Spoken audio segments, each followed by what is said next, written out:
Monday, Delhi's Finance Minister Atishi presented the Aadmi Party government's budget for the financial year 2024-25 in Delhi Assembly with an outlay of 76,000 crores.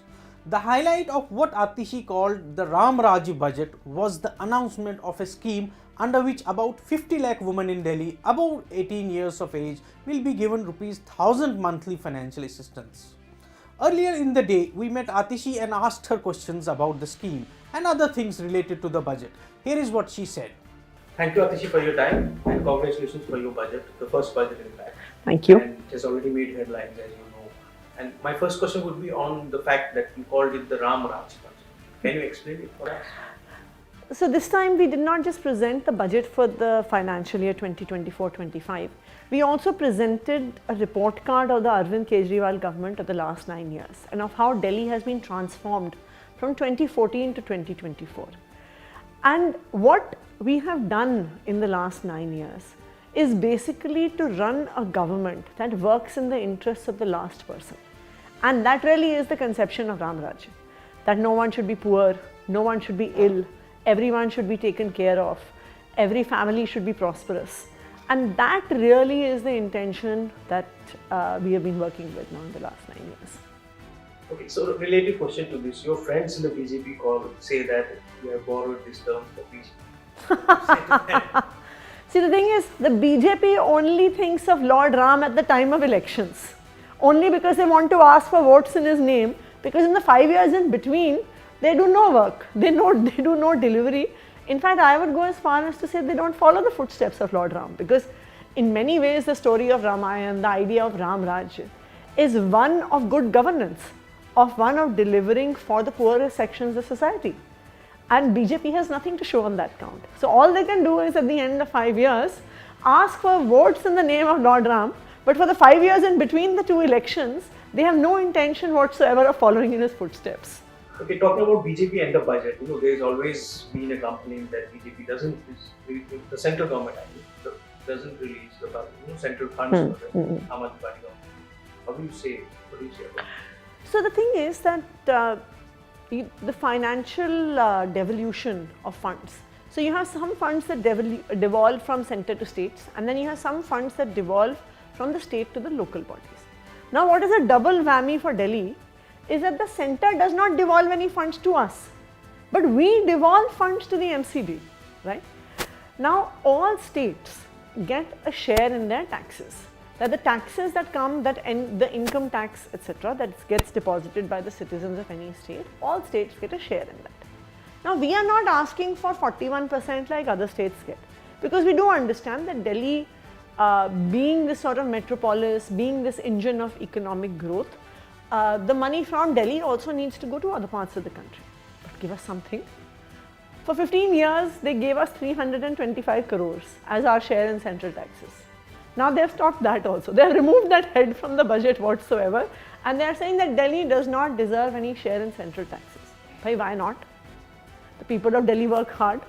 The people of Delhi are not just an engine for Delhi's economy, they are an engine for the entire country's economy. So what are you doing?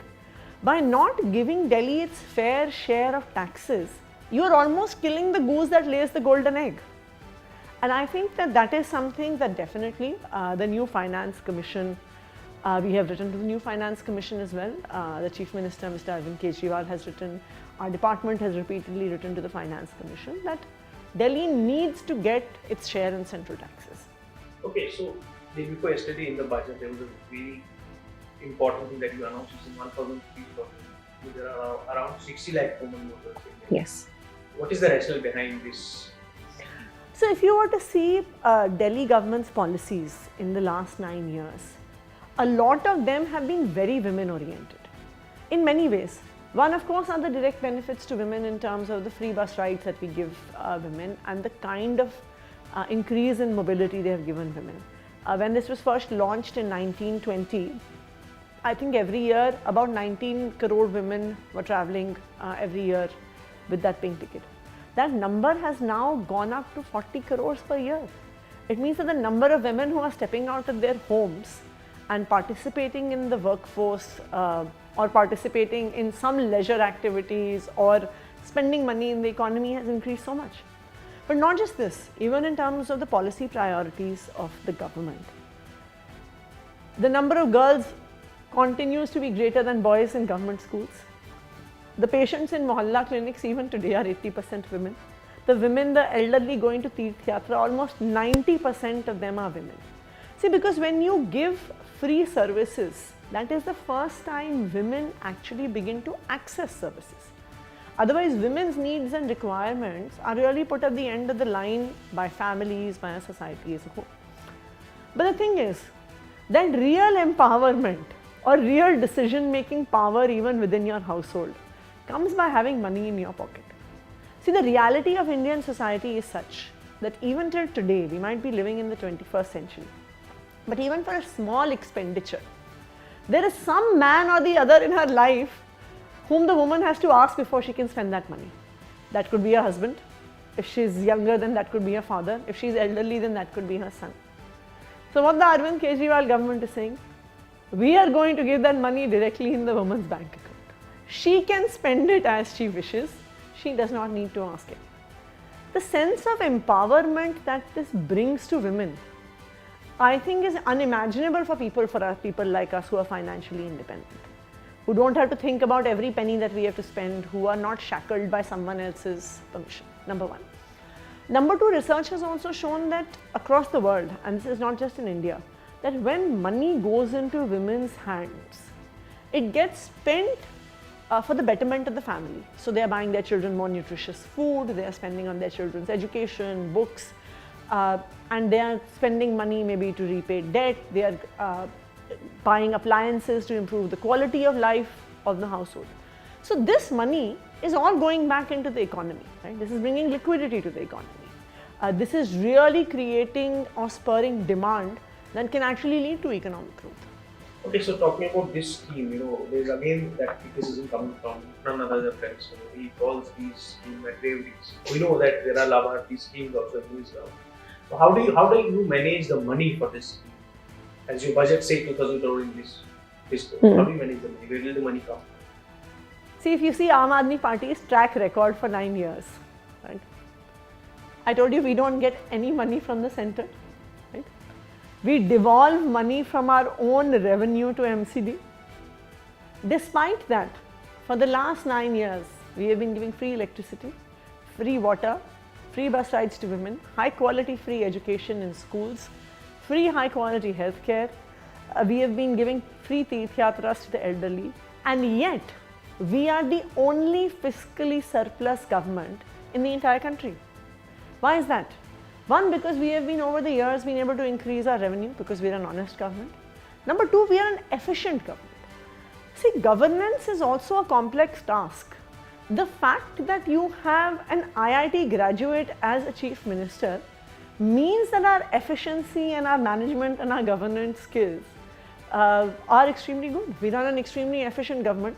So similarly, just as we have been able to foot the bill for everything that we have done so far, we have the revenue, we have done all the calculations whereby the expenditure for this can be made. Again, related question. This scheme is coming in election year, and you also have model code of conduct probably coming in few days. So how do you plan to? So I think the scheme will only be notified after the Lok Sabha elections model code of conduct comes to an end, because there are still some formalities to be done. It will have to be brought before the cabinet and then only can the notification happen. So our assessment is that the notification will probably happen somewhere in June or July after the elections. And then there will be some amount of paperwork that women have to fill in their forms, given their Aadhaar card details, their bank account details. But we are hopeful that by October, the first installment of the 1,000 rupees should come into the women's bank accounts in Delhi. Okay, one last question on the budget. Every year we expect something on air pollution, which is a big issue in Delhi. Your budget has some electric buses and other things. What is the government going to do? So if you were to see, Delhi now has the third largest electric bus fleet in the world. As on today, we have 1,650 electric buses, and that number is just going to go up. I think the number by end of 2025, we will have the largest electric bus fleet in the world. So Delhi has really taken a step forward in terms of vehicular pollution, number one with buses. Number two, even with electric vehicles. I think now 12%, if not more, vehicles registered in December, January of 23-24 in Delhi were electric vehicles. This is the highest number across the country. In fact, Delhi's uptake of electric vehicles is being praised all over the world. We have now some of the best charging infrastructure. I think in every 1 kilometer, you see some kind of charging infrastructure that has been built by the Delhi government, built by the MCD, or with some private concessionaire in collaboration with these governments. So that really has been our big push. Of course, then there's also some short-term measures that have to be taken during the pollution time, which are all the smog guns, etc., to reduce pollution at the time when it peaks in October to January. Third, Delhi has been very effective actually in terms of increasing its green cover.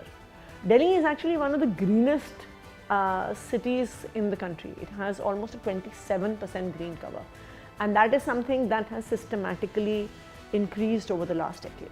Okay, I'll end with this question. Is it an election budget? देखिए, if you have good policies, why should people not vote for you? Right? The Aadmi Party has always asked people to vote based on the work we have done. Arvind Kejriwal became Chief Minister in 2015. In 2020, when we went back for elections. In the history of Indian democracy, no politician has ever made the statement that he did. He said, अगर मैंने काम किया है तो मुझे vote देना, अगर मैंने काम नहीं किया है तो मुझे वोट नहीं देना. I don't think any politician in Indian history has had the courage to say that. So yes, if we have delivered to the people of Delhi, why should we not ask for votes based on the work we have done? Thank you so much. Thank you so much. Pleasure talking.